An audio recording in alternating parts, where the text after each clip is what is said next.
What's up, y'all? It's Rob. We're back in the shop here at Biltwell. Today we're going to talk about our bubble shields and how to install them and remove them from our helmets.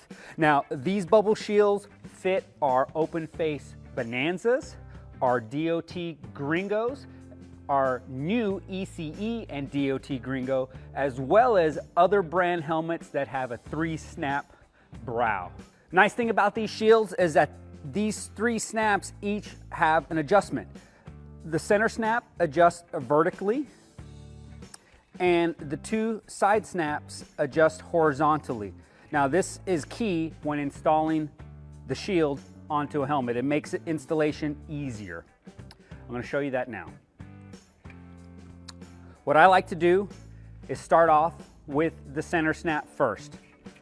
So align that center snap right over the center and press it on. Now, you might have to give it a little bit more force. If so, you can use the palm of your hand. Next, the side snaps.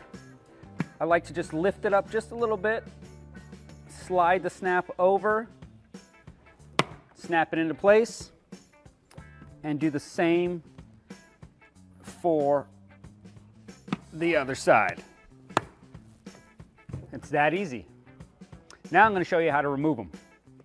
So what I like to do is get as close to the snap as possible and pull it off. I do one side first, then I do the second side, then lastly, try to wedge your thumb or finger under there and just pop it right off. That's it. It's that easy to install and remove your bubble shield from your helmet. Please keep in mind, the more you pop your shield on and off your helmet, the more nagged out these snaps will get. If you do find yourself needing to remove this from your helmet, follow the steps I outlined in this video and you'll be good to go. Peace, nerds.